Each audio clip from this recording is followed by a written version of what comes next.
നമസ്കാരം. Partial differential equation and complex അനാലിസിസിൻ്റെ 5ാമത്തെ പാർട്ടിലേക്കാണ് എക്സാമിനേഷൻ സ്പെഷ്യൽ റിവിഷൻ വീഡിയോ സീരീസിൽ നമ്മൾ 5ാമത്തെ പാർട്ടിലേക്കാണ് ഇനി പ്രവേശിക്കാൻ പോകുന്നത്. കഴിഞ്ഞ ക്ലാസ്സിൽ നമ്മൾ 18 ചോദ്യങ്ങൾ വരെയാണ് ചെയ്ത് നിർത്തിയിട്ടുണ്ടായിരുന്നത് അല്ലേ? അപ്പോൾ നമ്മൾ ഈ ക്ലാസ്സിൽ നമ്മുടെ 19ാമത്തെ ചോദ്യത്തിലേക്കാണ് പ്രവേശിക്കാൻ പോകുന്നത്. അപ്പോൾ നമ്മൾ മൊഡ്യൂൾ 3 പ്രധാനപ്പെട്ട ചോദ്യങ്ങളൊക്കെ കംപ്ലീറ്റ് ചെയ്ത് മൊഡ്യൂൾ 4 നമ്മൾ കയറിയിട്ടുണ്ടായിരുന്നു. കോഷീസ് ഇൻ്റഗ്രൽ ഫോർമുലയാണ് മൊഡ്യൂൾ 4 ഹൃദയഭാഗം എന്ന് പറയുന്നത്. അപ്പോൾ അത് നമ്മൾ കഴിഞ്ഞ ക്ലാസ്സിൽ ഡിസ്കസ് ചെയ്തു. അതിൻ്റെ 2 കേസുകൾ ഞാൻ പറഞ്ഞായിരുന്നു അല്ലേ? അതായത് പവറിൽ n വരുന്ന കേസും പറഞ്ഞു, പവറിൽ 1 വരുന്ന കേസ് പറഞ്ഞു, ഒരു n+1 വരുന്ന കേസും ഞാൻ പറഞ്ഞിട്ടുണ്ടായിരുന്നു. അത് നമ്മൾ ജസ്റ്റ് ഒന്ന് നോക്കിയിട്ട് നമുക്ക് തിരിച്ചു വരാവേ. കഴിഞ്ഞ ക്ലാസ്സിൽ ഞാൻ പറഞ്ഞ തിയറി ഉണ്ടല്ലേ, ഇത് നോക്കിക്കേ. കോഷീസ് ഇൻ്റഗ്രൽ ഫോർമുല ഞാൻ ഇത് കഴിഞ്ഞ ക്ലാസ്സിൽ പറഞ്ഞ കാര്യങ്ങളാണ്. Integral f of z by z minus a dz ആണെങ്കിൽ answer 2πi into f of a lies inside c ആണെന്ന് പറഞ്ഞായിരുന്നു. അതേപോലെ integral f of z by z minus a raised to n+1 dz ആണെങ്കിൽ, അപ്പോൾ ഇവിടെ ശരിക്കും ആക്ച്വലി ഇവിടെ ഈ ഒരു കേസ് നോക്കുകയാണെങ്കിൽ നമ്മുടെ പവർ 1 ആണ്, z minus a raised to 1 ആണ്. അപ്പോൾ അത് മാറി ഒരു n+1 വരികയാണെങ്കിൽ 2πi by n factorial into F raise to n of a ആണെന്ന് പറഞ്ഞായിരുന്നു. ആ n ഡെറിവേറ്റീവിനെയാണ് കാണിക്കുന്നതെന്നും, n1 ആണെങ്കിൽ f ഡാഷ് a ആണെന്നും, n2 ആണെങ്കിൽ f ഡബിൾ ഡാഷ് a ആണെന്നും, n3 ആണെങ്കിൽ f ട്രിപ്പിൾ ഡാഷ് a ആണെന്നും പറഞ്ഞായിരുന്നു. മാക്സിമം പോയി നിങ്ങൾക്ക് 3 വരെ പരീക്ഷയ്ക്ക് വരത്തുള്ളൂ കേട്ടോ. ഓക്കെ ആണെന്ന് വിചാരിക്കുന്നു. ഇനി ഇ റൈസ് ടു ഇസഡ് പോലെയുള്ള സിമ്പിൾ ഫംഗ്ഷൻസ് ഒക്കെയാണ്. ഡെറിവേറ്റീവ് എടുക്കുമ്പോൾ വീണ്ടും അത് തന്നെയാണ് ഉത്തരങ്ങൾ കിട്ടുന്ന ടൈപ്പ് ക്വസ്റ്റൻ ആണെന്നുണ്ടെങ്കിൽ നിങ്ങൾക്ക് ചിലപ്പം മാക്സിമം പോയി f റൈസ് ടു 5 വരെയൊക്കെ വേണമെങ്കിൽ വരാം. ഓക്കെ, ക്ലിയർ ആണെന്ന് വിചാരിക്കുന്നു. അപ്പം നമ്മൾ ഇത് റിലേറ്റ് ചെയ്യുന്ന ചോദ്യങ്ങളാണ് ഈ ക്ലാസ്സിൽ പ്രധാനമായിട്ട് നോക്കുന്നത്. നോക്കിക്കോ, അത് ഉറപ്പിക്കാവുന്നതാണ്. എക്സാമിനേഷൻ 100% ഷുവർ ആണ് കേട്ടോ. യെസ്, 7 മാർക്കിന് യൂണിവേഴ്സിറ്റിക്ക് വന്നിട്ടുള്ള ഒരു ക്വസ്റ്റ്യൻ നോക്കാം നമുക്ക്. യൂസിങ് കോഷീസ് ഇൻ്റഗ്രൽ ഫോർമുല ഉപയോഗിച്ചുകൊണ്ട് evaluate the integral 2z+3 by z² dz. ഇതാണ് ക്വസ്റ്റ്യൻ. ഓക്കെ, അപ്പോൾ കോഷീസ് ഇൻ്റഗ്രൽ ഫോർമുലയാണ്. താഴെ ഒരു z മൈനസ് a ഉണ്ടാവണം. അപ്പോൾ അതിനുവേണ്ടി ഞാൻ റീഅറേഞ്ച് ചെയ്യണേ. 2z+3 by z-നെ ഞാൻ z മൈനസ് 0ൻ്റെ സ്ക്വയർ എന്ന് എഴുതും. ഓക്കെ, ഇനി ഞാൻ കോഷീസ് ഇൻ്റഗ്രൽ ഫോർമുല എനിക്കറിയാം. ഇതിപ്പോൾ പവർ 1 ആണോ? അല്ല, പവർ 1 അല്ലെങ്കിൽ പവർ ഹയർ ആയിട്ട് വരുന്ന രീതിയിലുള്ള ഫോർമുല നമുക്കറിയാം. അപ്പോൾ അത് ഞാനൊന്ന് എഴുതി വയ്ക്കാൻ പോവാണ്. ആ ഫോർമുലയാണ് എഴുതേണ്ടത് കേട്ടോ. Integral f of z divided by, അപ്പോൾ നിങ്ങളിങ്ങനെ എഴുതണം, ഇതിന് മാർക്കുള്ളതാണ് according to Cauchy's integral formula. ഇതിന് ഉറപ്പിച്ച് മാർക്ക് കിട്ടുന്നതാണ്. ഈവൻ നിങ്ങൾ സിംപ്ലിഫിക്കേഷൻ തെറ്റിയാലും ഈ എഴുതാൻ പോകുന്ന ഇക്വേഷൻ്റെ മാർക്ക് കൺഫേംഡ് ആവണം.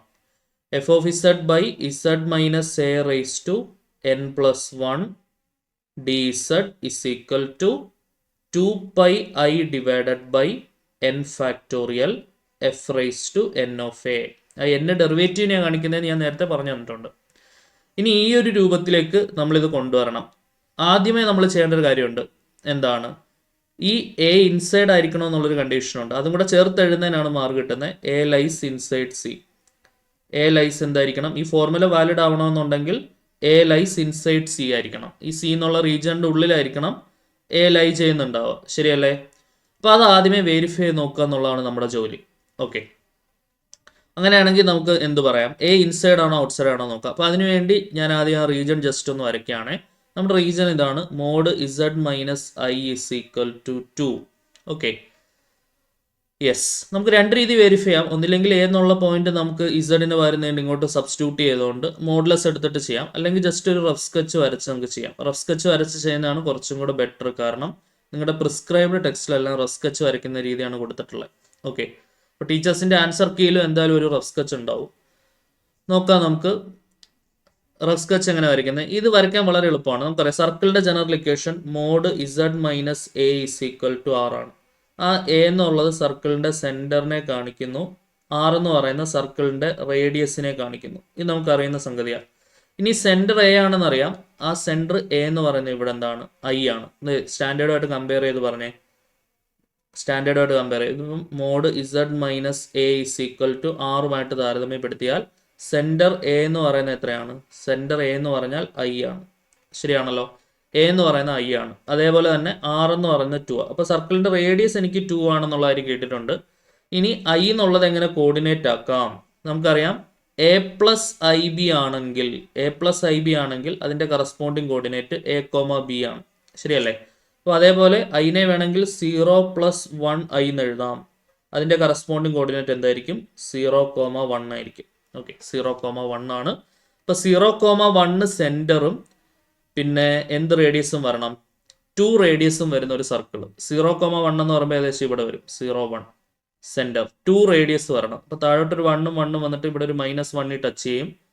മുകളിലേക്ക് നോക്കുകയാണെന്നുണ്ടെങ്കിൽ 1 കഴിഞ്ഞിട്ട് ഒരു 2 3 ഒരു 3ൽ ടച്ച് ചെയ്യും. പിന്നെ ഈ 3ലും -1ലൊക്കെ വരുന്ന ടച്ച് ചെയ്യുന്ന രീതിയിൽ ഇങ്ങനെ ഒരു സർക്കിൾ അങ്ങ് വരച്ച് വെച്ചാൽ മതി. അപ്പൊ ഇതാണ് നമ്മുടെ റഫ് സ്കെച്ച്. ഓക്കെ ആണെന്ന് വിചാരിക്കട്ടെ. യെസ്. ഇനി നമുക്ക് നോക്കാം, ഇവർ ഈ പരാമർശിക്കുന്ന പോയിന്റ് ഇതിനകത്താണോ പുറത്താണോ എന്നാണ് എനിക്കറിയേണ്ടത്. ഓക്കെ, നമുക്ക് നമ്മുടെ പോയിന്റ് എന്താണ്? Z-A. ഇവിടെ എ എന്ന് പറയുന്നത് 0 ശരിയല്ലേ? ഇതാണ് നമ്മുടെ എ എന്ന് പറഞ്ഞാൽ സ്റ്റാൻഡേർഡുമായിട്ട് കമ്പയർ ചെയ്യുമ്പോൾ കണ്ടോ ഈ പൊസിഷൻ Z-A⁻n+1. ഇപ്പൊ Z-0⁻2 എന്നാണ് വന്നേക്കുന്നത്. അപ്പൊ അവിടെ എനിവേ എ ഇൻസൈഡ് ആണോ? 0 എന്നുള്ളത് ഇൻസൈഡ് ആണ്. ഞാൻ 0 ഈ റഫ് സ്കെച്ചിന്റെ അകത്തൊന്ന് മാർക്ക് ചെയ്ത് വെക്കുന്നുണ്ട്. ഇപ്പൊ 0 എന്ന് പറയുന്ന പോയിന്റ് ഞാൻ നീല കളറിൽ ഒരു ഇൻഡു മാർഗമായിട്ട് റഫ് സ്കെച്ചിനകത്ത് വെക്കുന്നുണ്ട്. അത് ഒറിജിനാണ്. അതെന്താണ്? ഇൻസൈഡ് ആണ്. ഇൻസൈഡ് ആണെങ്കിലേ നമുക്ക് മുന്നോട്ട് പോകാൻ പറ്റത്തുള്ളൂ. ഓക്കെ, ഇപ്പൊ എ ലൈസ് ഇൻസൈഡ് സി ആണെന്ന് എനിക്ക് മനസ്സിലായി. അങ്ങനെയാണെങ്കിൽ ഇനി അടുത്ത സ്റ്റെപ്പിൽ ഞാൻ എന്താണ് ചെയ്യേണ്ടത്? ഇനി സ്റ്റാൻഡേർഡ് ഫോർമാറ്റിലേക്ക് എനിക്ക് ഈ ഇക്വേഷൻ കൊണ്ടുവരണം. അപ്പൊ ഇന്റഗ്രൽ ഓവർ സി 2z+3/z-0⁻1നെ 2വിനെ ഞാൻ 1+1 എന്ന് എഴുതും. ഓക്കെ, കാരണം ഒരു n+1 രൂപത്തിലേക്ക് എനിക്ക് കൊണ്ടുവരണം ഈ ഫോർമുല അപ്ലൈ ചെയ്യണമെങ്കിൽ. ശരിയാണല്ലോ? ഫോർമുല അപ്ലൈ ചെയ്യണമെങ്കിൽ പവറിൽ ഞാൻ എന്ത് കൊണ്ടുവരണം? ഒരു n+1 രൂപത്തിലേക്ക് ഞാൻ കൊണ്ടുവരണം. അപ്പൊ ഞാൻ എന്ത് ചെയ്തു? 2വിനെ ഞാൻ 1+1 എന്ന് എഴുതി. സപ്പോസ് പവർ വന്നിട്ട് 3 ആണെങ്കിൽ ഞാൻ അതിനെ 2+1 എന്ന് എഴുതിയാനെ. പവർ വന്നേക്കുന്ന 4 ആണെങ്കിൽ ഞാൻ അതിനെ 3+1 എന്ന് എഴുതിയാനെ. മനസ്സിലായോ? ക്ലിയർ ആണെന്ന് വിചാരിക്കുന്നു. അങ്ങനെയാണെങ്കിൽ ഞാൻ ഇതിന്റെ ആൻസറും കൂടെ നേരെ അങ്ങ് എഴുതുവാണ്. ഇൻസൈഡ് ആണെന്ന് മനസ്സിലായതുകൊണ്ട് നേരെ ഫോർമുല കൊടുക്കാം എനിക്ക്. 2πi/n factorial. n എന്താന്ന് പറഞ്ഞേ? n+1 ആണ്. അപ്പൊ അവിടെ n-ന്റെ വാല്യൂ 1 ആണ്. ഓക്കെ, അപ്പൊ 1 ഫാക്ടോറിയൽ ഇൻറ്റു f⁻1 എന്ന് എഴുതരുത്, f' ഓഫ് എ. എ എന്ന് പറഞ്ഞ പോയിന്റ് ആരാണ്? 0 ആണ്. f'(0). ഓക്കെ, ഇപ്പൊ ഇതായിരിക്കും നമ്മുടെ ആൻസർ എന്ന് പറയുന്നത്. അപ്പൊ അതിനുവേണ്ടി ന്യൂമറേറ്ററിൽ നിൽക്കുന്ന ആളാണ് നമ്മുടെ f(x). ശരിയാണല്ലോ? അപ്പൊ f(x) എന്താന്ന് പറഞ്ഞേ? ശ്രദ്ധിച്ചിരിക്കുക. ന്യൂമറേറ്ററിൽ നിൽക്കുന്ന നമ്മുടെ f(z) എന്ന് പറഞ്ഞാൽ 2z+3 ആണ്. 2z+3 ആണ്. നമുക്ക് എന്താ കണ്ടുപിടിക്കേണ്ടത്? f'(0) ആണ് കണ്ടുപിടിക്കേണ്ടത്. ശരിയാണല്ലോ? അപ്പൊ അതിനുവേണ്ടി ആദ്യമേ f'(z) എടുക്കും. ഓക്കെ, 2 × z-ന്റെ ഡെറിവേറ്റീവ് 1 പ്ലസ് 3യുടെ ഡെറിവേറ്റീവ് എന്താണ്? 0. അപ്പൊ എനിക്ക് എന്ത് കിട്ടി? f'(z) കിട്ടി. ആൻസർ എന്താണ്? 2 × 1 + 0 എന്ന് പറഞ്ഞാൽ 2. എനിക്ക് f'(0) വേണ്ട. f'(0) എന്ന് പറഞ്ഞാൽ z-ന് ഇനി വാല്യൂ ഒന്നും കൊടുക്കാനില്ല, 2 തന്നെയാണ് ആൻസർ വരുന്നത്. ഓക്കെ, അപ്പൊ അത് ഞാൻ ഇങ്ങോട്ട് സബ്സ്റ്റിറ്റ്യൂട്ട് ചെയ്യും. അപ്പൊ ഇതൊക്കെ നിങ്ങൾ മെയിൻ സ്ട്രീമിൽ തന്നെ എഴുതി കാണിക്കണേ. 2πi/1 ഫാക്ടോറിയൽ എന്ന് പറഞ്ഞാൽ 1 × f'(0) എനിക്ക് ആൻസർ 2 കിട്ടിയായിരുന്നു. സോ 2πi × 2 ആൻസർ എന്ത് വരും? 4πi വരും ആൻസർ. ഓക്കെ, ക്ലിയർ ആണെന്ന് വിചാരിക്കുന്നു. അപ്പൊ ഈ ക്വസ്റ്റ്യന്റെ ആൻസർ നമുക്ക് എത്ര കിട്ടുന്നത്? 4πi ആണ് ആൻസർ കിട്ടുന്നത്. അപ്പൊ എന്ത് ഈസി ആയിട്ട് നിങ്ങൾക്ക് എന്ത് സ്കോർ ചെയ്യാൻ പറ്റുന്നുണ്ട്? 7 മാർക്ക് സ്കോർ ചെയ്യാൻ പറ്റുന്നുണ്ട്. ഒരു കോംപ്ലിക്കേഷനും ഇല്ല. ശരിയാണല്ലോ? അപ്പൊ ഈ ഫോർമുല ഞാൻ ഒന്നുകൂടെ ഒന്ന് ഹൈലൈറ്റ് ചെയ്ത് പറയാണ്. എല്ലാവരും കറക്റ്റായിട്ട് ഒന്ന് എഴുതി വെച്ചേ. ഇന്റഗ്രൽ ഓവർ സി f(z-a dz) ഉള്ളുവെങ്കിൽ നമുക്ക് ആൻസർ 2πi × f(a) എന്ന് എഴുതാം. This is Cauchy's integral formula. A inside എന്തായിരിക്കണം? സി ആയിരിക്കണം. ഓക്കെ, ഇനി പവർ കൂടി വരികയാണെങ്കിൽ ഇന്റഗ്രൽ f(z-a⁻n+1 dz) എന്ന് വരികയാണെങ്കിൽ അതിൻ്റെ ആൻസർ 2πi/n ഫാക്ടോറിയൽ f(n)(a). ആ n ഇൻഡിക്കേറ്റ് ചെയ്യുന്നത് ഡെറിവേറ്റീവിനെ ആണെന്നുള്ള കാര്യം മറന്നു പോകരുത്. ഓക്കെ, ക്ലിയർ ആണെന്ന് വിചാരിക്കട്ടെ. അങ്ങനെയാണെങ്കിൽ ഇവിടെ എന്തായിരിക്കണം? എ ഇൻസൈഡ് സി ആയിരിക്കണം. അപ്പൊ ഇതാണ് നമ്മൾ മസ്റ്റ് ആയിട്ട് പഠിച്ചിരിക്കേണ്ട ഇക്വേഷൻസ് കോഷീസ് ഇന്റഗ്രൽ ഫോർമുലയായിട്ട് റിലേറ്റ് ചെയ്തുകൊണ്ട്. ഓക്കെ ആണെന്ന് പ്രതീക്ഷിക്കുന്നു. ഓക്കെ, അങ്ങനെയാണെങ്കിൽ അടുത്ത ക്വസ്റ്റ്യനിലേക്ക് വരാം. നമുക്ക് നമ്മുടെ 20ാമത്തെ ചോദ്യം നോക്കുകയുള്ളൂ. ഇത് 7 മാർക്കിൻ്റെ ക്വസ്റ്റ്യൻ ആണ്, വളരെ ഇമ്പോർട്ടൻ്റ് ആയിട്ടുള്ളൊരു ചോദ്യമാണ്. മുമ്പേ പഠിപ്പിച്ച ഫോർമുല ഉണ്ടല്ലോ, അതേ ഫോർമുല വെച്ചാനുള്ള ക്വസ്റ്റ്യൻ. അപ്പോൾ ഇവിടെ എന്നിൻ്റെ വാല്യൂ ഒറ്റ നോട്ടത്തിൽ ക്വസ്റ്റ്യൻ നോക്കി, Z+1/4. 4നെ എനിക്ക് 3+1 എന്ന് എഴുതാം. അപ്പോൾ ഈ ക്വസ്റ്റ്യന് വരാൻ പോകുന്ന n ആരായിരിക്കും? 3 ആയിരിക്കും. ശരിയല്ലേ? അത് ആദ്യമേ നമ്മുടെ മനസ്സിലേക്ക് വരണം. അപ്പോൾ കോഷീസ് ഇൻ്റഗ്രൽ ഫോർമുലയാണെന്ന് നമുക്ക് മനസ്സിലായി. ഇതേ ക്വസ്റ്റ്യൻ തന്നെ CRT ഉപയോഗിച്ച്, കോഷീസ് റെസിഡ്യൂ തിയറി ഉപയോഗിച്ചും ചെയ്യാം. അത് അവസാനത്തെ മൊഡ്യൂളാണ്. ഓക്കെ, അപ്പോൾ മൊഡ്യൂൾ കാണുമ്പോൾ മനസ്സിലാവും. 4ാമത്തെ മൊഡ്യൂളിലെ ചോദ്യമാണെങ്കിൽ അത് കോഷീസ് ഇൻ്റഗ്രൽ ഫോർമുലയും, ഇതേ ക്വസ്റ്റ്യൻ തന്നെ വേണമെങ്കിൽ എവിടെയും ചോദിക്കാം, 5ാമത്തെ മൊഡ്യൂളിലും ചോദിക്കാം. അവിടെയാണ് കോഷീസ് റെസിഡ്യൂ തിയറം. ക്വസ്റ്റ്യൻ മാറുന്നില്ല, ഇൻ്റഗ്രേഷൻ്റെ ചോദ്യങ്ങൾ തന്നെയാണ്. അത് വെച്ചും ചെയ്യാം, ഇത് വെച്ചും ചെയ്യാം. ഏത് വെച്ച് ചെയ്യണമെന്ന് മൊഡ്യൂൾ വെച്ച് മനസ്സിലാക്കുക. ഓക്കെ, കോഷീസ് ഇൻ്റഗ്രൽ ഫോർമുല ക്വസ്റ്റ്യനകത്ത് എടുത്ത് പറയാം കേട്ടോ. യൂസിങ് കോഷീസ് ഇൻ്റഗ്രൽ ഫോർമുല എന്നും യൂസിങ് കോഷീസ് റെസിഡ്യൂ തിയറം എന്നും ക്വസ്റ്റ്യനകത്ത് എടുത്ത് പറയുന്നുണ്ടാവും. ഇനി ഇത് രണ്ടും പറയുന്നില്ലെങ്കിൽ നേരിട്ടുള്ള കോംപ്ലക്സ് ഇൻ്റഗ്രേഷൻ ആയിരിക്കും. അത് ക്വസ്റ്റ്യൻ കാണുമ്പോൾ നിങ്ങൾക്ക് മനസ്സിലാവും. യൂസിങ് കോഷീസ് ഇൻ്റഗ്രൽ ഫോർമുല, പിന്നെ എന്താണ് rational functions of sine theta cos theta ചോദിക്കും. സൈൻ തീറ്റയോ കോസ് തീറ്റ ഒക്കെ വരുവാണെങ്കിൽ rational functions of sine theta cos theta വെച്ചുള്ള ഇൻ്റഗ്രേഷൻ ആയിരിക്കും. പിന്നെ എന്താണ് integration over a upper semi circular region 0 to ഇൻഫിനിറ്റിയിലേക്ക് കൺവേർട്ട് ചെയ്ത് -∞ to ഇൻഫിനിറ്റിയിൽ എക്സിൽ വരുന്ന ക്വസ്റ്റ്യൻ ആണെങ്കിൽ ആ ടൈപ്പ് ഇൻ്റഗ്രേഷൻ ആയിരിക്കും. അത് 5ാമത്തെ മൊഡ്യൂളിൽ വരുന്നത്. ശരിയല്ലേ? ക്വസ്റ്റ്യൻ കാണുമ്പോൾ തന്നെ നമുക്ക് ഐഡന്റിഫൈ ചെയ്യാം. എനിവേ 3ാമത്തെ മൊഡ്യൂളിൽ ഇങ്ങോട്ട് പരമാവധി ക്വസ്റ്റ്യൻസ് എല്ലാം ഇൻ്റഗ്രേഷൻ റിലേറ്റ് ചെയ്തെന്ന ക്വസ്റ്റ്യൻ ആയിരിക്കും. എന്തൊഴികെ നമ്മുടെ മക്ലൂറിൻ സീരീസ്, ലോറൻസ് സീരീസ് പോലെയുള്ള സീരീസ് എക്സ്പാൻഷൻസ് ഒഴികെ ബാക്കിയുള്ള എല്ലാ ചോദ്യങ്ങളും ഇതേപോലെ ഇൻ്റഗ്രേഷനുമായിട്ട് റിലേറ്റ് ചെയ്ത് നിൽക്കുന്ന ചോദ്യങ്ങളായിരിക്കും. അപ്പോൾ ഏത് ഇൻ്റഗ്രേഷൻ അപ്ലൈ ചെയ്യണമെന്ന് ചോദിച്ചാൽ, ഇപ്പോൾ കോഷീസ് റെസിഡ്യൂ തിയറി ഉപയോഗിക്കുന്ന ചോദ്യത്തിൽ തന്നെ വേണമെങ്കിൽ നമുക്ക് കോഷീസ് ഇൻ്റഗ്രൽ ഫോർമുല ഉപയോഗിക്കാം. പക്ഷേ CRT വെച്ച് ചോദിക്കുന്ന ചോദ്യം CIF വെച്ച് ചെയ്താൽ മാർക്ക് കിട്ടൂല. ഓക്കെ, അപ്പം ചോദിക്കുന്ന അവർ പരാമർശിക്കുന്ന മെത്തേഡ് ഏതാണോ ആ മെത്തേഡിൽ തന്നെ നിങ്ങൾ ചെയ്യണം. എങ്ങനെ ചെയ്താലും ആൻസർ കിട്ടും. പക്ഷേ അതാണ് പല മെത്തേഡുകൾ നമ്മൾ പല മൊഡ്യൂളുകളായിട്ട് പഠിക്കുകയാണ്. അപ്പോൾ നിങ്ങൾ ആ പർട്ടിക്കുലർ മെത്തേഡ് തന്നെ യൂസ് ചെയ്ത് ഉത്തരത്തിലേക്ക് എത്തണം. Cauchy's integral formula evaluate the integral. അപ്പോൾ യൂസിങ് കോഷീസ് ഇൻ്റഗ്രൽ ഫോർമുല എന്ന് പറയുന്നുണ്ട്. അപ്പം CIF ഉപയോഗിച്ചാലേ എനിക്കിതിന് മാർക്ക് കിട്ടുള്ളൂ. അപ്പോൾ കോഷീസ് ഇൻ്റഗ്രൽ ഫോർമുല ഉപയോഗിക്കാൻ പറയുന്നതുകൊണ്ട് തന്നെ നമ്മൾ ആദ്യത്തെ ജോലി എന്തായിരിക്കും? കോഷീസ് ഇൻ്റഗ്രൽ ഫോർമുല എഴുതി വെക്കുക എന്നുള്ളതാണ്. അതിൽ ഏത് ഫോർമുല എഴുതണമെന്ന് തീരുമാനിക്കുന്നത് എന്താണ്? പവറാണ്. പവർ 1 ആണെങ്കിൽ എനിക്ക് ബേസിക് ആയിട്ടുള്ള ഇൻ്റഗ്രൽ ഫോർമുല എഴുതിയാൽ മതി. ഇത് പവർ ഹയറാണ്, അപ്പോൾ ആ ഹയർ പവർ വരുന്ന ഫോർമുല എഴുതുക. Using Cauchy's integral formula. Using Cauchy's integral formula പറഞ്ഞേ. അല്ലെങ്കിൽ CIF യൂസിങ് CIF എന്ന് എഴുതണ്ട. CIF എന്താണെന്ന് ആദ്യമേ എഴുതി വയ്ക്കാം. CIF എന്താണെന്ന് ആദ്യമേ എഴുതി വയ്ക്കാം. Integral f of z divided by z minus a raised to n plus 1 dz is equal to 2 pi I divided by n factorial f raised to n of a. Okay, ഇനി നമ്മൾ നോക്കേണ്ട കാര്യം circle mod z is equal to 2 ആണ്. Mod z is equal to 2 എന്ന് പറഞ്ഞാൽ mod z minus 0 equal to 2 എന്നല്ലേ? അപ്പോൾ centre 0യും 0 എന്ന് പറഞ്ഞാൽ ഒറിജിൻ, റേഡിയസ് 2ഉമായിട്ടുള്ള സർക്കിൾ, സെൻറ്റേഡ് അറ്റ് ഒറിജിനും റേഡിയസ് 2ഉമായിട്ട് വരുന്ന ഒരു സർക്കിളാണ് നമ്മുടെ റീജിയൻ എന്ന് പറഞ്ഞാൽ. ശരിയാണല്ലോ? So this is our circle.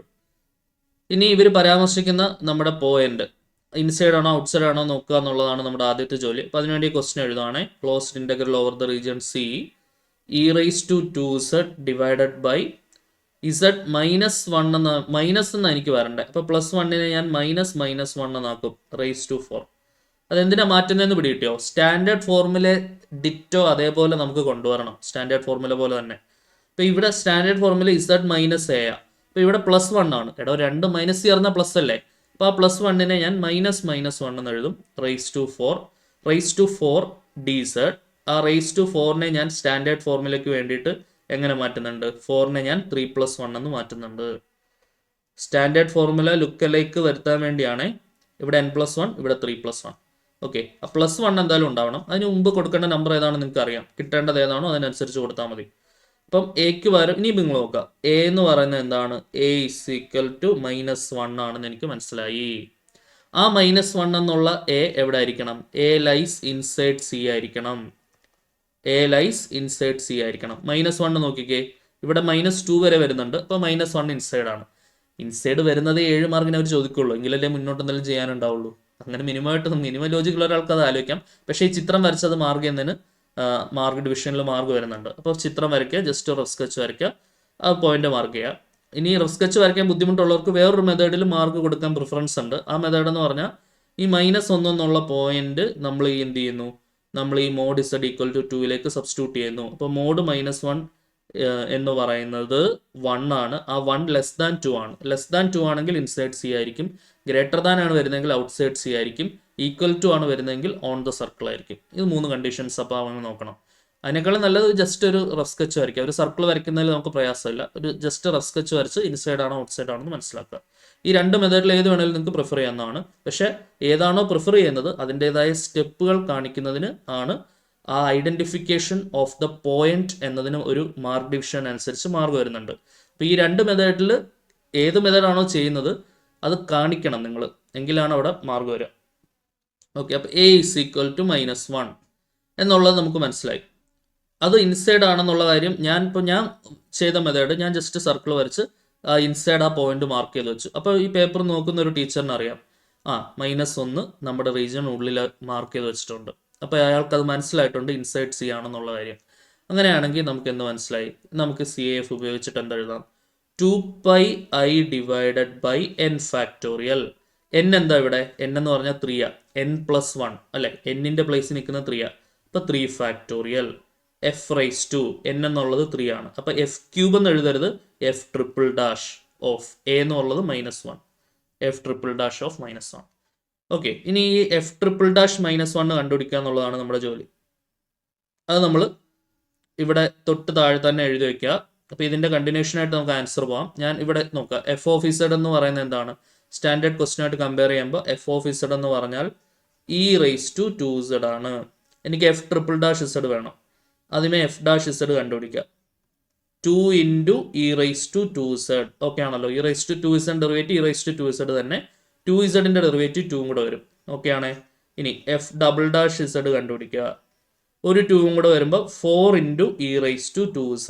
Okay ആണല്ലോ, 2e⁻²z ഇൻറ്റു ഒരു 2 കൂടെ വരും ഡെറിവേറ്റീവ് എടുക്കുമ്പോൾ.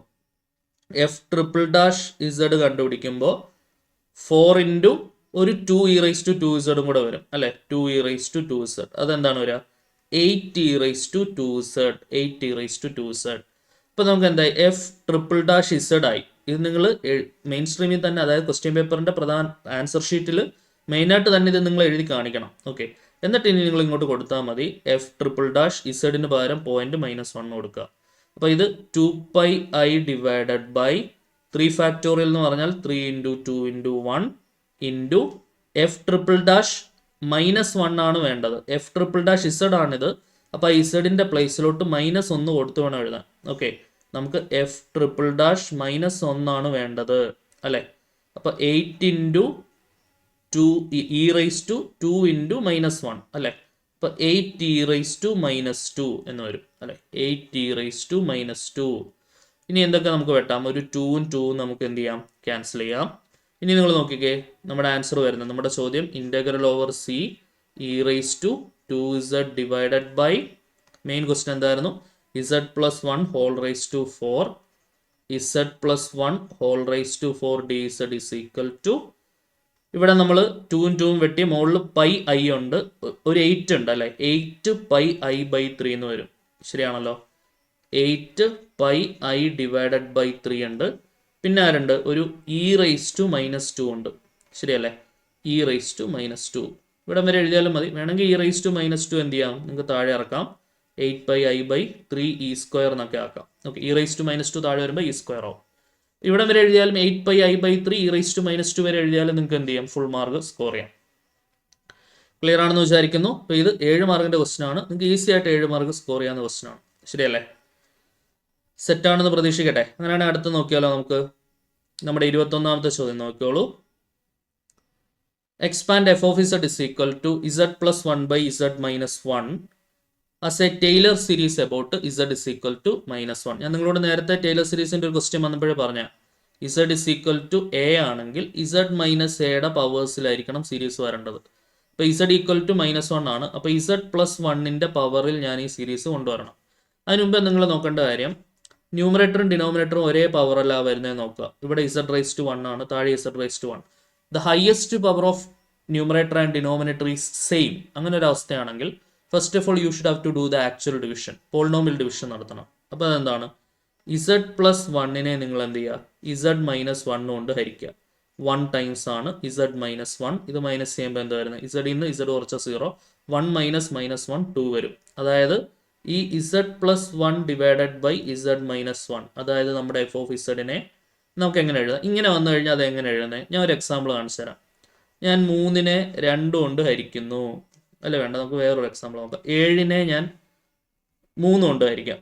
7നെ ഞാൻ 3 കൊണ്ട് ഹരിക്കുന്നു. 2 3 6, ശിഷ്ടം 1. അങ്ങനെയാണെങ്കിൽ ഈ 7/3നെ ആക്ച്വലി നമുക്ക് എങ്ങനെ എഴുതാം, 2 പ്ലസ് 1/3 എന്ന് എഴുതിക്കൂടെ. ഇത് ക്രോസ് ചെയ്താൽ 2 3 6 1 7/3 കിട്ടത്തില്ലേ. അതായത് ശരിക്കും ഒരു ഡിവിഷൻ, അതായത് ഡിവിഡൻഡ് ബൈ ഡിവൈസർ എന്ന് പറയുന്നത് quotient plus remainder by divisor ആണ്. Quotient plus remainder by divisor, അതെല്ലായ്പ്പോഴും അങ്ങനെ ആയിരിക്കും വരിക. അപ്പോൾ അതനുസരിച്ച് കോഷ്യന്റ് എന്ന് പറയുന്ന 1 പ്ലസ് റിമൈൻഡർ എന്ന് പറഞ്ഞാൽ 2 ബൈ ഡിവൈസർ എന്ന് പറഞ്ഞാൽ ഇസഡ് മൈനസ് 1. ഓക്കെ, ക്ലിയർ ആണെന്ന് വിചാരിക്കുന്നു. അപ്പോൾ ഇതിനെ ആദ്യം ഞാൻ എന്ത് ചെയ്യണം, ഇങ്ങനെ മാറ്റണം. 1 പ്ലസ് 2 ബൈ ഇസഡ് മൈനസ് 1 എന്ന് മാറ്റണം. ഇനി ഞാൻ നേരത്തെ പറഞ്ഞ ലോജിക്ക് ഇസഡ് പ്ലസ് 1ന്റെ പവറിൽ ഇത് കൊണ്ടുവരണം. അപ്പോൾ അതിന് വേണ്ടിയിട്ട് 1 പ്ലസ് 2 ബൈ ഈ ഇസഡ് പ്ലസ് 1 ഞാൻ കയ്യിൽ നിന്നിട്ട് കൊടുത്തു. അത് ബാലൻസ് ചെയ്യാൻ ഞാനൊരു -1 കൊടുത്തു. ഓൾറെഡി അവിടെ ഒരു -1 ഉണ്ടായിരുന്നു. ഞാൻ ഇതൊന്ന് ക്ലിയർ ചെയ്ത് തരാവേ. ഞാനിപ്പോൾ ഈ +1ഉം -1ഉം വെട്ടിയാൽ വീണ്ടും എനിക്ക് ഇസഡ് -1 കിട്ടും. അപ്പോൾ കയ്യിൽ നിന്നിട്ട് ഞാൻ ഒരു +1 -1 കൊടുത്തതാണ്, കാരണം എനിക്ക് ഇസഡ് പ്ലസ് 1ന്റെ പവേഴ്സിലാണ്, positive powers of Z plus 1ൽ ഈ സീരീസ് എനിക്ക് കൊണ്ടുവരണം. അതിന് വേണ്ടിയിട്ട് ഓക്കെ ആണെന്ന് പ്രതീക്ഷിക്കട്ടെ. അങ്ങനെയാണെങ്കിൽ ഇനി നോക്കിക്കേ, 1 പ്ലസ് 2 ബൈ ഇസഡ് പ്ലസ് 1, ഞാൻ അതാണ് എനിക്ക് വേണ്ടത്, അത് ഞാൻ തൊടുന്നില്ല. ബാക്കി ഈ -1ഉം -1ഉം ചേർത്ത് എന്താക്കി, -2 ആക്കി. ഓക്കെ, ഇനി അടുത്ത നിങ്ങൾ ആലോചിക്കേണ്ടത് എന്താണ്, സ്റ്റാൻഡേർഡ് ടൈലർ സീരീസ് എക്സ്പാൻഷൻസ് നിങ്ങൾക്ക് അറിയാം. ഒന്നില്ലെങ്കിൽ നിങ്ങൾ 1 പ്ലസ് എക്സ് റൈസ് ടു -1ലേക്ക് കൊണ്ടുവരണം, അല്ലെങ്കിൽ 1 മൈനസ് എക്സ് റൈസ് ടു -1ലേക്ക്, അല്ലെങ്കിൽ 1 പ്ലസ് എക്സ് റൈസ് ടു -2ലേക്ക്, 1 മൈനസ് എക്സ് റൈസ് ടു -2ലേക്ക്, അല്ലെങ്കിൽ ഒരു 1 പ്ലസ് 1 മൈനസ് കൺസെപ്റ്റ് കൊണ്ടുവരണം. ആ ഒരു രീതിയിൽ ആക്കിയിട്ട് സ്റ്റാൻഡേർഡ് ആയിട്ട് നിങ്ങൾ പഠിച്ചു വെച്ചിരിക്കുന്ന 3-4 ടൈലർ സീരീസ് ഉണ്ട്, അതിലേക്ക് കൊണ്ടുവന്നിട്ട് ചെയ്യാന്നുള്ളതാണ് നമ്മൾ ചെയ്യേണ്ടത്. സപ്പോസ് ഇങ്ങനെയാണെങ്കിൽ ഇതിൻ്റെ answer 1 minus X plus X square minus X cube അങ്ങനെ പോകുന്നു നിങ്ങൾക്ക് അറിയാം. ഇതാണെങ്കിൽ 1 plus X plus X square plus etcetera ഇങ്ങനെയാണ് പോകുന്നതെന്നും അറിയാം. ഓക്കെ, അപ്പോൾ ഞാൻ ചെയ്യേണ്ടതെന്ന് വെച്ചാൽ ആദ്യം ഇതിനെ ഒന്ന് മാറ്റിയെടുക്കണം. 1 പ്ലസ് 2 ബൈ, അപ്പോൾ ഞാൻ എന്ത് ചെയ്യുന്നു, ഇവിടുന്ന് ഒരു -2നെ ഇങ്ങ് കോമൺ ആയിട്ട് പുറത്തെടുക്കുന്നു. -2 പുറത്തെടുത്തു കഴിഞ്ഞാൽ ബാക്കി എന്തൊക്കെ വരും നോക്കാം. -2 പുറത്ത് വന്ന ബാക്കി 1 മൈനസ് ഓഫ് ഇസഡ് പ്ലസ് 1 എന്നാണ് വരുന്നത്. സംശയം ഉണ്ടെങ്കിൽ നിങ്ങൾക്ക് എന്ത് ചെയ്യാം, ബ്രാക്കറ്റ് ഓപ്പൺ ചെയ്യാം. -2 ഇൻറ്റു 1 -2 തിരിച്ച് കിട്ടുന്നുണ്ട്. -2 ഇൻറ്റു +2 ഇൻറ്റു ഇസഡ് പ്ലസ് 1 നിങ്ങൾക്ക് തിരിച്ച് കിട്ടുന്നുണ്ട്. അയ്യോ, അവിടെ ഒരു ഇസഡ് പ്ലസ് 1 ബൈ 2 കൂടെ കൊടുക്കണം, എങ്കിലേ ബാലൻസ് ആകത്തുള്ളേ. ഇനിയിപ്പം നിങ്ങൾ നോക്കാം, മൈനസ് ഉള്ളിലേക്ക് വരുമ്പോൾ മൈനസ് ഇൻറ്റു മൈനസ് പ്ലസ് ആവും, 2ഉം 2ഉം വെട്ടിയാൽ പ്ലസ് ഇസഡ് പ്ലസ് 1 ആവും. ശരിയാവുന്നുണ്ടല്ലോ, ക്ലിയർ ആവില്ലേ? ഇപ്പം എല്ലാം ബാലൻസ്ഡ് ആയെന്ന് വിചാരിക്കുന്നു. സെറ്റ് അല്ലേ? ഇനി നിങ്ങൾ എന്ത് ചെയ്യുക, എന്തെങ്കിലും വെട്ടാനുണ്ടോ എന്ന് നോക്കുക. നമുക്കൊരു 2 ക്യാൻസൽ ചെയ്ത് കളയാൻ വേണമെങ്കിൽ. ഇനി 1 നടുക്കൊരു പ്ലസ്, നിങ്ങളിവിടെ ഞാൻ ലേസർ പോയിന്റർ വെച്ച് കാണിക്കാവേ. ഇവിടെ നിങ്ങൾ പ്ലസ് കാണുന്നുണ്ട്, ഇവിടെ നിങ്ങളൊരു മൈനസ് കാണുന്നുണ്ട്. പ്ലസ് മൈനസും ചേർന്ന് എന്താവും അറിയാം, മൈനസ് ആവും എന്നറിയാം. ഓക്കെ, അപ്പോൾ അത് ഞാൻ മൈനസ് ആക്കുന്നുണ്ട്. ഇനി ബാക്കി വരുന്ന 1/1 മൈനസ് ഇസഡ് പ്ലസ് 1/2 എന്നാണ് ബാക്കി നിൽക്കുന്നത്. ശരിയാണല്ലോ, ക്ലിയർ ആണെന്ന് വിചാരിക്കുന്നു. നമുക്കറിയാം 1/xനെ വേണമെങ്കിൽ എക്സ് റൈസ് ടു -1 എന്ന് എഴുതാം. അപ്പോൾ അത് പ്രകാരം 1 മൈനസ് ഈ ഹോൾ റൈസ് ടു 1 ആണ്, അത് മുകളിൽ പോകുമ്പോൾ -1 ആവും. 1 minus Z plus 1/2 whole raise to എന്ത് വരും, -1. ഓക്കെ ആണല്ലോ. So this is equal to 1 minus, ഇനി ഇതേണ്ട ഞാൻ രണ്ടാമത് എഴുതിയിരിക്കുന്ന equation 1 minus X raise to -1 എന്ന് പറഞ്ഞാൽ എന്താണ്, 1 plus X plus X square plus അങ്ങനെ പോകും. അപ്പോൾ 1 പ്ലസ് എക്സിന് വരെ ഈ ഇസഡ് പ്ലസ് 1/2 ആണ്, പ്ലസ് ഇസഡ് പ്ലസ് 1/2ന്റെ സ്ക്വയർ പ്ലസ് ഇസഡ് പ്ലസ് 1/2ന്റെ ക്യൂബ് പ്ലസ് എക്സെട്ര. ഇവിടെ വരെ എഴുതിയാൽ മതി. വേണമെങ്കിൽ ഈ എന്ത് ചെയ്യുക, മൈനസ് ഉള്ളിലേക്ക് കൊടുത്ത് 1ഉം 1ഉം ഒക്കെ ക്യാൻസൽ ചെയ്ത് കളയാം. അങ്ങനെ എഴുതണം നിർബന്ധമില്ല. ഇവിടെ വരെ എഴുതിയാലും നിങ്ങൾക്ക് എന്ത് ചെയ്യാം, ഫുൾ മാർക്ക് സ്കോർ ചെയ്യാം. ആ ഇസഡ് എന്താണ്, ആ very next step of the whole raised to -1 or that expanded step is enough to score full mark. വേണമെങ്കിൽ ഫർദർ സിംപ്ലിഫിക്കേഷൻ ചെയ്താൽ മതി. ഇവിടം വരെ എഴുതിയാലും 7 മാർക്ക് കൺഫേംഡ് തന്നെയാണ് കേട്ടോ. വേണമെങ്കിൽ മൈനസ് ഉള്ളിലേക്ക് കൊടുത്ത് +1 -1 ക്യാൻസൽ ചെയ്ത് ബാക്കിയുള്ള ടേംസ് മൈനസ് ആക്കി വെച്ചുകൊണ്ട് ചെയ്യാം. ഓക്കെ, അവിടെ വരെ എഴുതിയാലും ഇവിടം വരെ എഴുതിയാലും നിങ്ങൾക്ക് ഫുൾ മാർക്കാണ്. അക്കോർഡിംഗ് ടു മാർക്ക് ഡിവിഷൻ എന്താണ് 1 - x raised to -1 എക്സ്പാൻഡ് ചെയ്താൽ according to the question that question is expressed in terms of the positive powers of z+1. That's enough to score full marks. Taylor series ആയി കഴിഞ്ഞു. ഇപ്പം further simplification is not needed. Okay, set അല്ലേ? അപ്പോൾ ഇത് പ്രതീക്ഷിക്കാവുന്ന question ആണ്. പ്രതീക്ഷിക്കാവുന്നതെന്നല്ല, ഉറപ്പിക്കാവുന്ന ക്വസ്റ്റ്യൻ ആണ്. Taylor series is must question. വേറെ ഒന്നുമില്ല ചോദിക്കാൻ, ഇതൊക്കെ ഉള്ള അവിടെ ചോദിക്കാൻ. ഒരു ടൈലർ സീരീസ് ഉണ്ടാവും, ഒരു കോഷ്യസ് ഇന്റഗ്രൽ ഫോർമുല ഉണ്ടാവും. കോഷ്യസ് ഇന്റഗ്രൽ ഫോർമുല തന്നെ ഒന്നിലധികം ക്വസ്റ്റ്യൻസ് ഉണ്ടാവും, പല ടൈപ്പിൽ പഠിക്കാനുള്ളതുകൊണ്ട്. ഓക്കെ, ഒരു മെക്ലൂറിൻ സീരീസ് ഉണ്ടാവും. എന്തായാലും സീരീസ് എക്സ്പാൻഷൻ എന്തായാലും ഒരെണ്ണം ഉണ്ടാവും, ഇൻ്റഗ്രേഷൻ ചെയ്യാനും ഉണ്ടാവും. വേറെ കൂടുതൽ കാര്യങ്ങളൊന്നും അവിടെ പഠിക്കാനില്ലല്ലോ നമുക്ക്. സെറ്റ് അല്ലേ? അടുത്ത ഒരെണ്ണം നോക്കിയാലോ. 3 മാർക്കിൻ്റെ ഒരു ക്വസ്റ്റ്യൻ നോക്കാം നമുക്ക്. നോക്കിയോ, question number 22. Evaluate integral e raised to z by z dz where c is mod z is equal to 1.